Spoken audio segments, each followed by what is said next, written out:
Good afternoon, everyone, and welcome to the PrecisionGo Proof of Principle Trials Information webinar. Thank you for joining us. We come to you from the lands of the Burramuttugal clan of the Darug Nation in Parramatta and acknowledge respectfully the traditional custodians of these lands and of the lands on which you join us from today. The First Nations peoples of Australia and the Torres Strait Islands have carefully cultivated the oldest living culture on our planet for many tens of thousands of years, nurturing health and well-being, a deep understanding of the world we live in and live through, and shared wisdom between themselves for generations skillfully for so long. Today, we're excited to share with you what the PrecisionGo Proof of Principle Trials grant opportunity offers, the kinds of projects we are looking for, and how to prepare a strong application.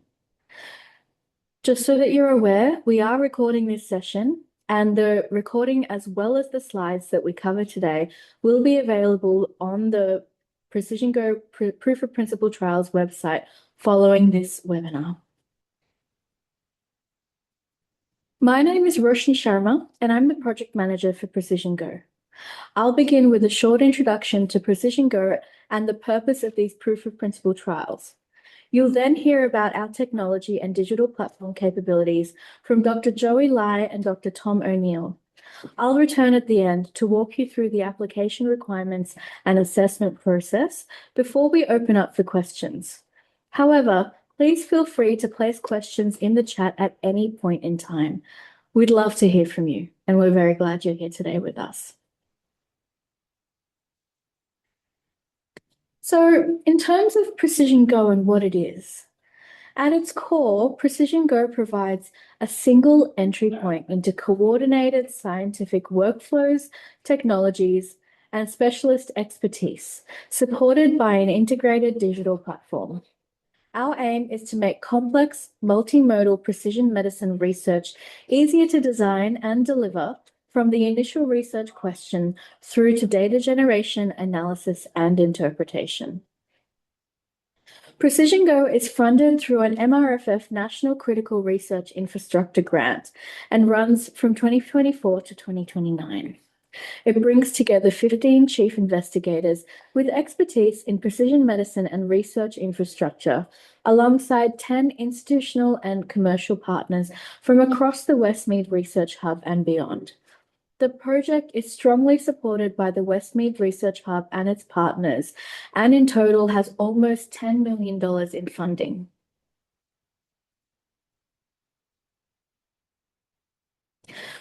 Precision medicine research increasingly depends on combining multiple kinds of information.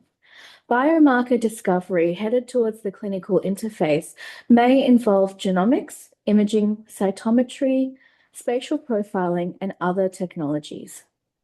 Validation then requires those technologies to operate as a coordinated and reproducible workflow. These projects also increasingly involve multiple facilities and institutions. Without active coordination, the burden falls on the researcher, and the projects can become fragmented, slower, and more difficult to scale. PrecisionGo is designed to address that system-level challenge of coordination. We begin with the research question and help design the complete sample and data journey around it. That includes study design, sample processing, data generation, integration and analysis, and ultimately interpretation and reuse.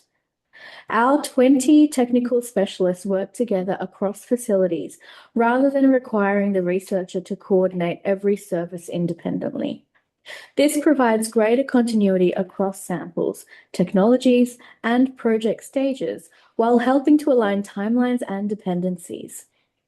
The intended result is less complexity for the researcher team and better use of precious samples and a clearer path from research question to insight. This means that you, as the researcher, clinician, or commercial client, get the benefit of reduced complexity, improved continuity, time and money savings, and better outcomes faster. So far, PrecisionGo as a project has already supported more than 75 completed research projects involving more than 280 samples, including providing end-to-end tailored bioinformatics support for 29 of these projects. These projects span a broad range of disease areas, which demonstrates that the model is not tied to one discipline or clinical specialty. What connects them is the need for coordinated technologies, expertise, and analysis. So these proof of principle trials are the next step in testing the complete PrecisionGo model. We want to support 2 projects that move through the full pathway, from study design and pre-analytics through technology-based data generation into governed data ingestion, analysis, interpretation, and reuse. The purpose is therefore not simply to provide subsidized access to equipment. It is to test how our technology and digital platform capabilities work together as a genuinely integrated end-to-end pipeline. 2 projects will each be able to access up to $100,000 in-kind support across 2027 and 2028. This includes up to $30,000 for participating core scientific platform services and up to $70,000 for the platform and dedicated bioinformatics support. This is not a cash grant, and applicants do not have to request the full amount. The request should reflect the services and expertise needed to deliver the proposed trial.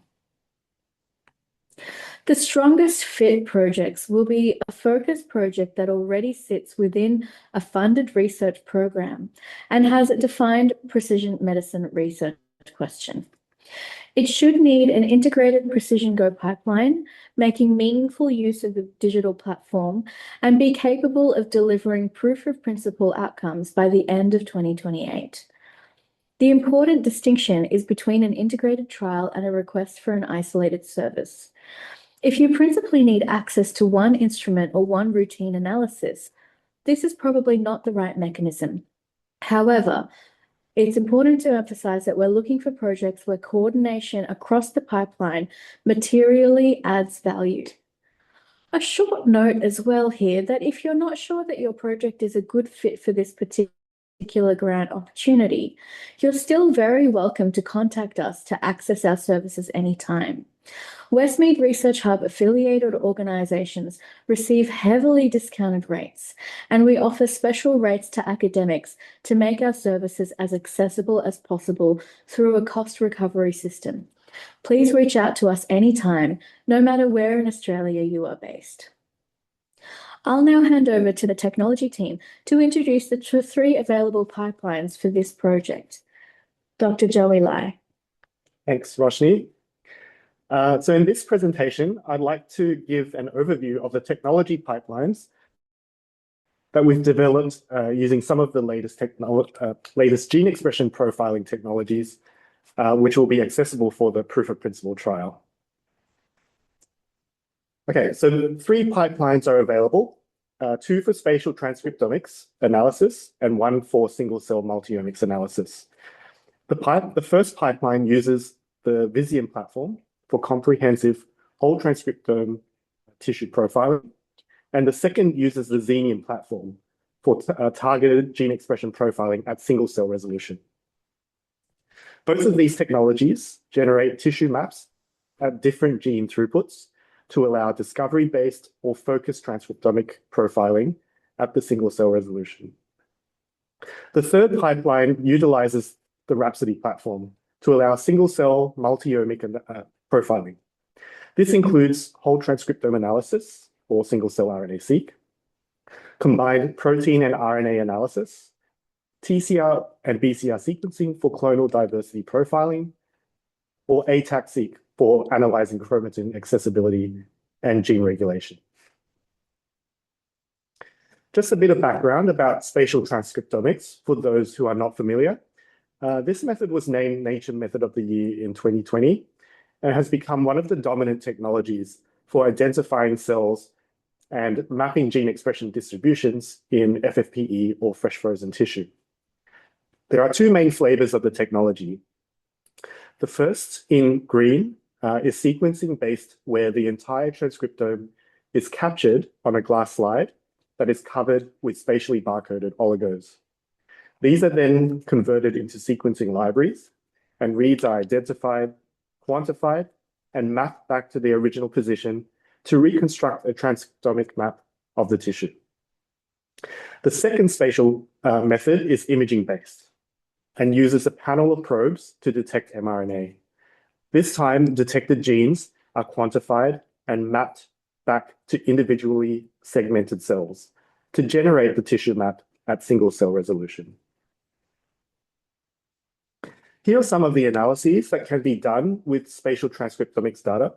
These include cell type identification and molecular subtyping of tissue, analyzing cell compositions within tissue microenvironments, performing differential gene expression analysis to identify key marker genes, or look at how cell interactions or spatial signatures can predict disease or treatment outcomes when linked with patient data.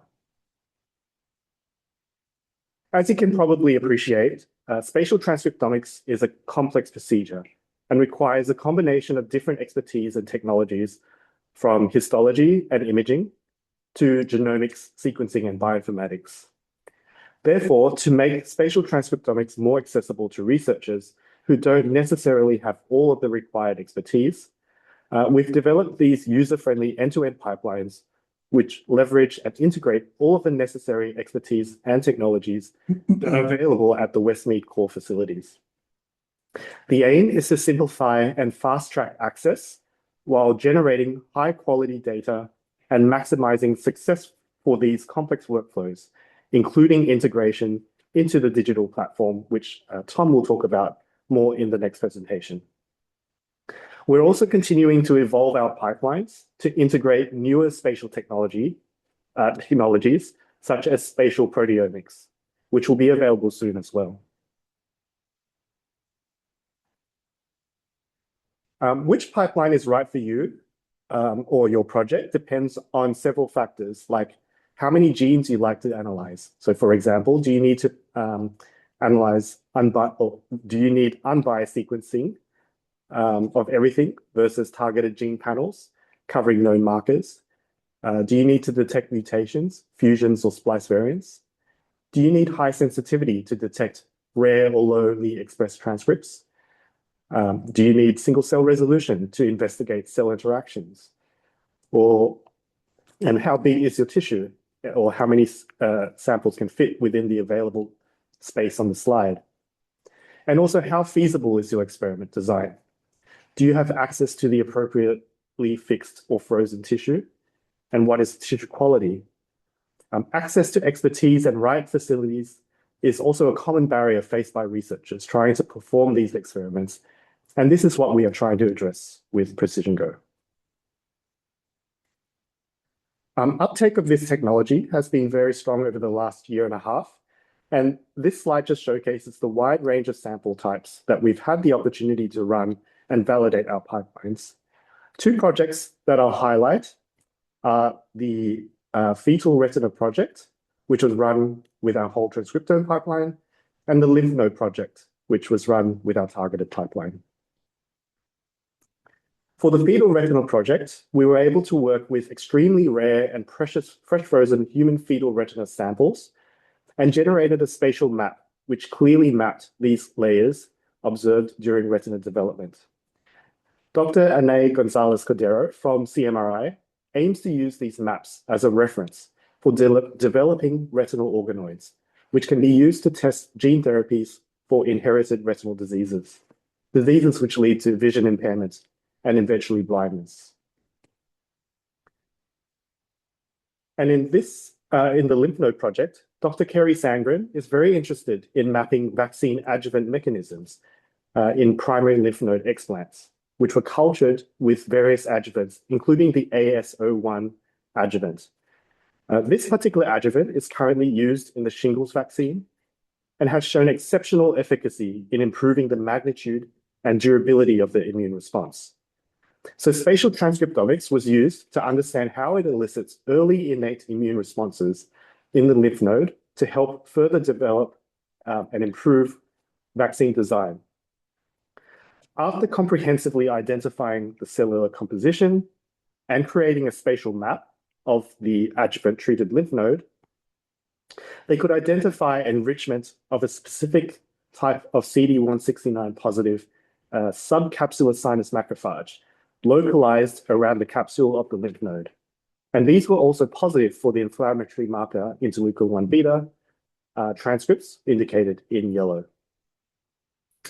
For single-cell multiomics, this pipeline involves obtaining a single cell or single nuclei suspension from tissue, blood, or FACS-sorted samples, capturing each cell and the required biomolecules with the Rhapsody system, and to allow detection by sequencing of gene expression at the whole transcriptome level, as well as multimodal analysis for protein expression, TCR and BCR sequencing for immune diversity profiling, and ATAC-seq for gene regulation. So why would you consider single-cell analysis? Traditional bulk RNA-seq approaches gives a single readout that is an average signal from all cells in a sample. As a result, we lose the ability to resolve cellular diversity within complex samples. So single-cell approaches allow us to increase the resolution of our analysis. One project which showcases multi-omic single-cell analysis brilliantly is this one shown here, led by Dr. Kirsty Bertram and Dr. Erica Vine, which aims to understand mechanisms leading to Crohn's disease. After isolating immune populations by FACS from patient gut tissue samples and running those cells through our single-cell pipeline, major immune cell types were identified, along with specific mRNA and protein immune activation markers. And with TCR sequencing, they could identify several clonal populations of these cytotoxic T cells, one of which is shown here. Interestingly, these unique TCR clones were viral specific, which suggests that viral reactivation or persistent antigen stimulation in the inflamed gut could be driving inflammatory bowel disease pathogenesis. So I'd like to think that all of these projects have benefited from the integrated end-to-end pipelines that we've developed to help researchers make the most of these powerful technologies. From a single point of contact, we can provide guidance with experimental design, execute the required workflows, and work with you to analyze the data and fast-track publications. We found that this streamlined approach has been well received by users, as it has significantly reduced time and logistical hassle on their end as well. So for any queries regarding what I've covered today, you can contact myself at the email below. And our other core facilities, where we currently have 20 dedicated specialists and over 100 technologies that you can access as well. So I'd like to pass over to Tom next, who will talk about the digital platform capabilities. Thank you, Joey.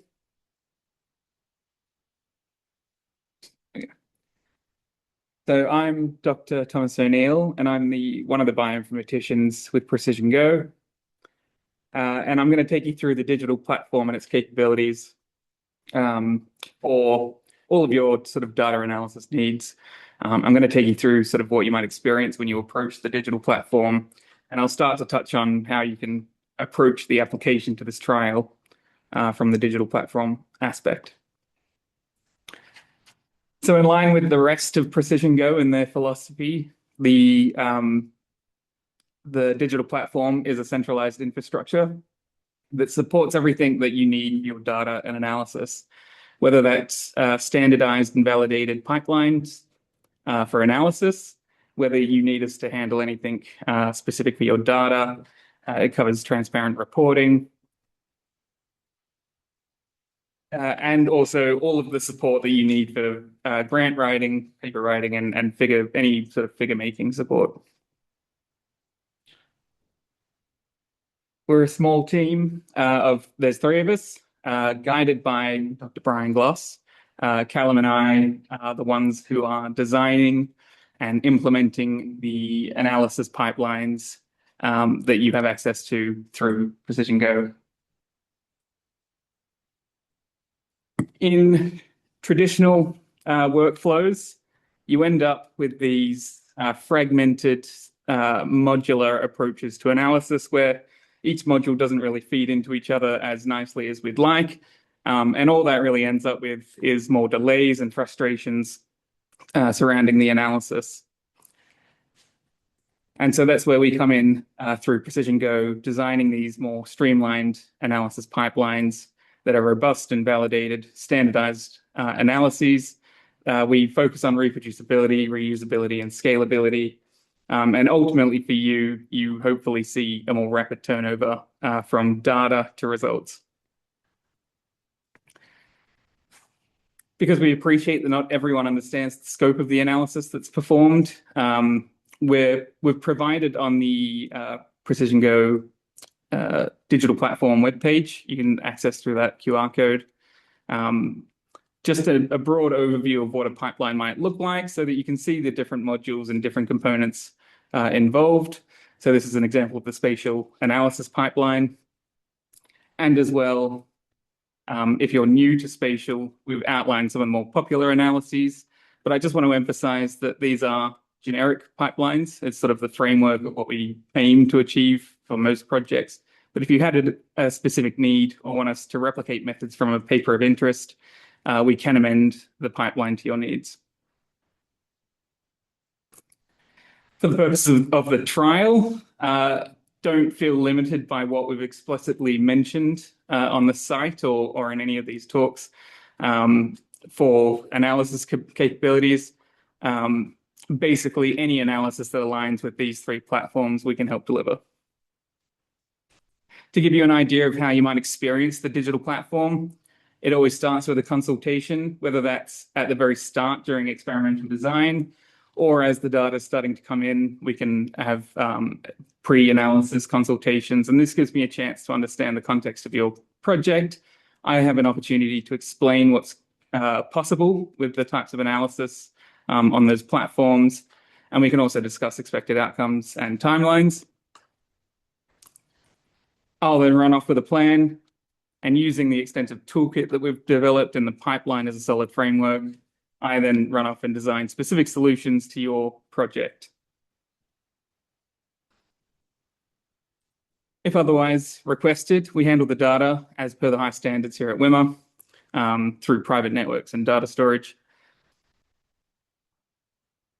And I'll then take it through the initial analysis phases up to a predetermined stopping point. At that stage, I'll bring the data to you, explain it to you, and we can sort of agree on or receive a sign-off for approval to move on with the data analysis.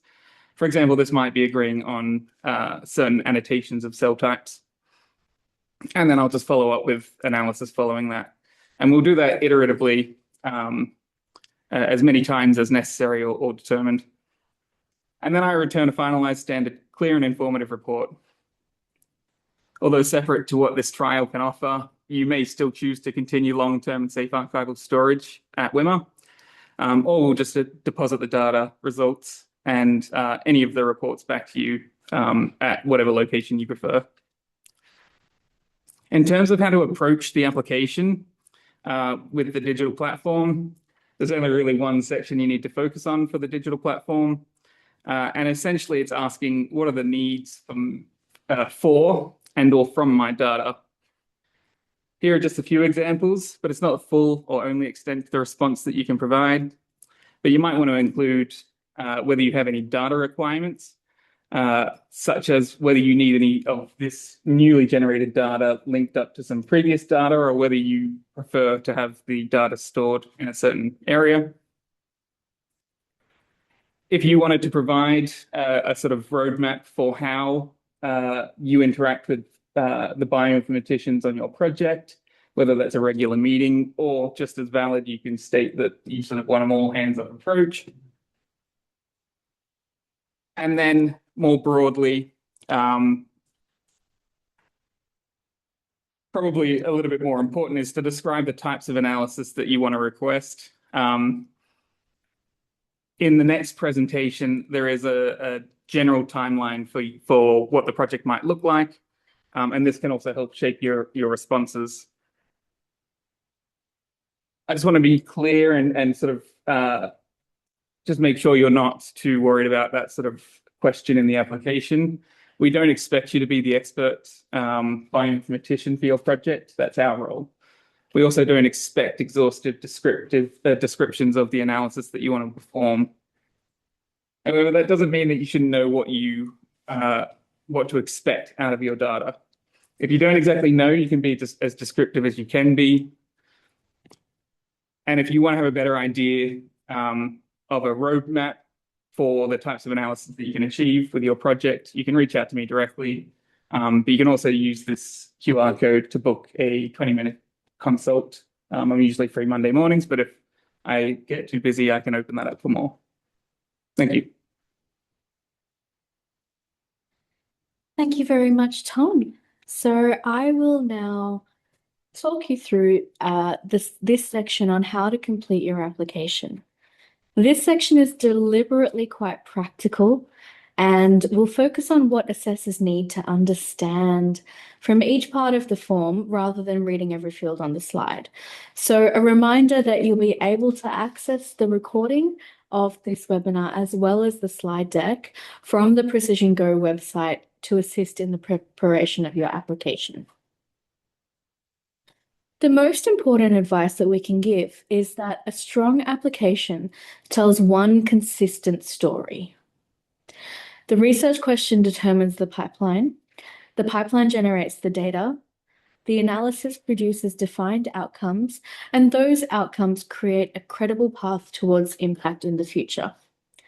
Assessors will consider each of the criteria shown here, but they should not appear as separate arguments. Your research design, milestones, and budget should all describe the same project. If the pieces do not connect, the application will be difficult to assess, even if each section sounds individually impressive. The most important, So in terms of understanding the proposed timelines, projects will commence in Q1 of 2027. At this stage, we'll focus on working with both the technology and digital platform teams to be able to get your experimental design clear and understand all the requirements across the entire life cycle of your project. We anticipate that across 2027 quarters 2 and 3, we'll work through sample and data acquisition through the technology pipelines, while also looking at analysis design in terms of how we'll move forward with the digital platform once the data has been acquired.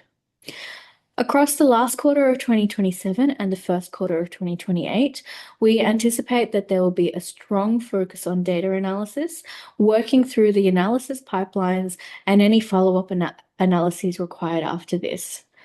Across the second and third quarters of 2028, we anticipate that analysis will be reaching its conclusions and that your final report to be submitted to PrecisionGo will begin.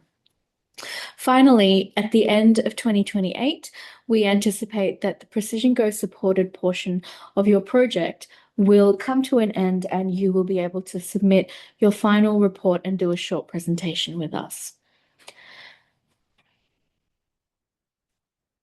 So let's come to eligibility requirements.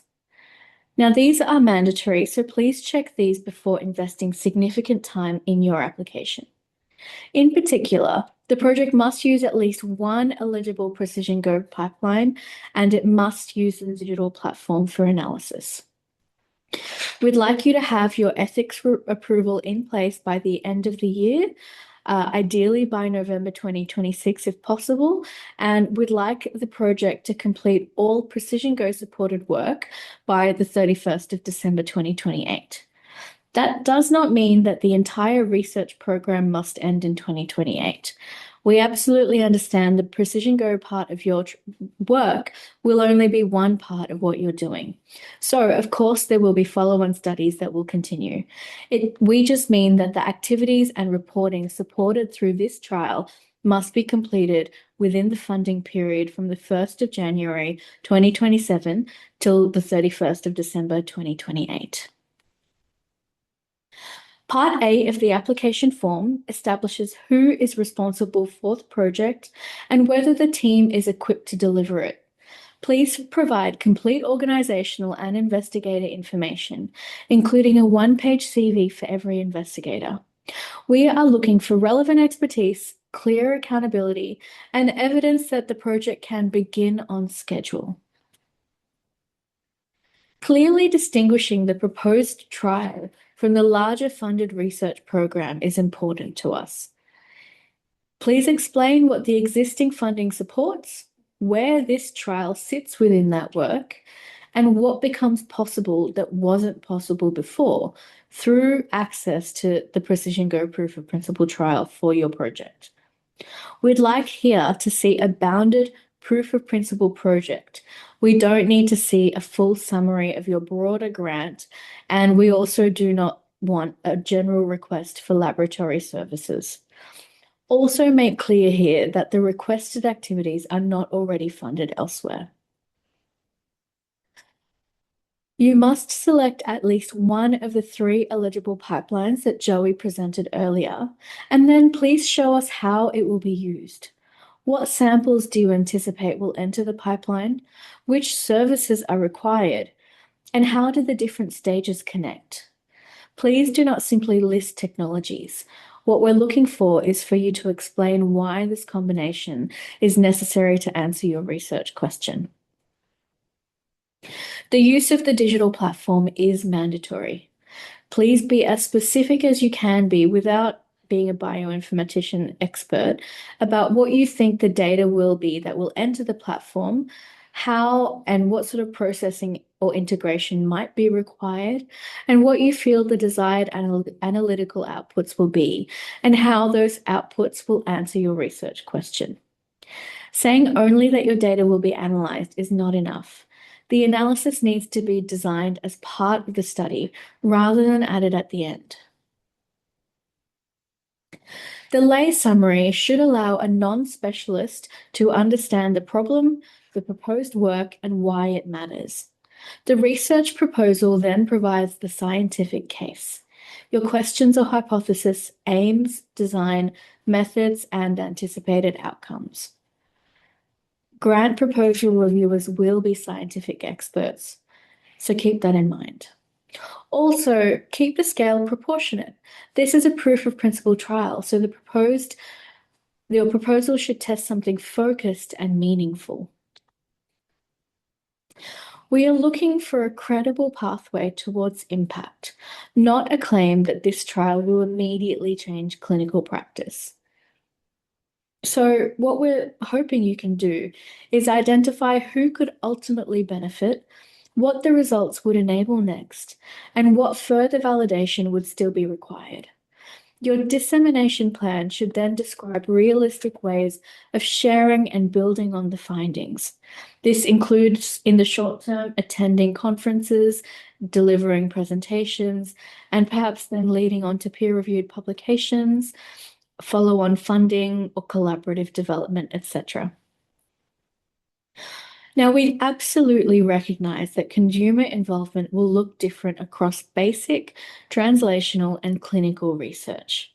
A basic research project may not yet have direct access to patients or carers, and that should not prevent you from applying. What we do expect is thoughtful, proportionate consideration.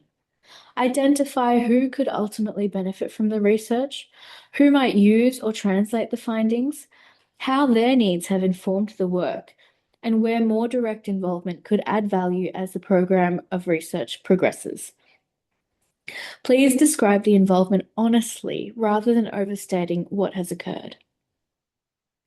These are some examples here rather than a checklist.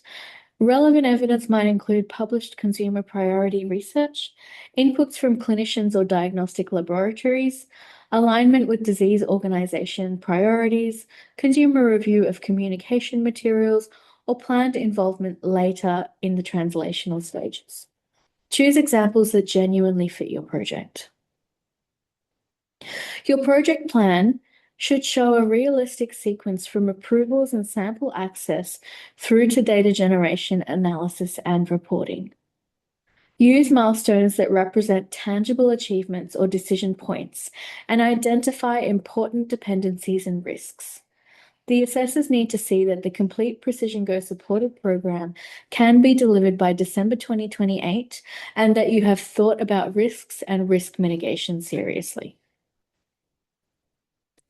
The application also requires two separate budgets.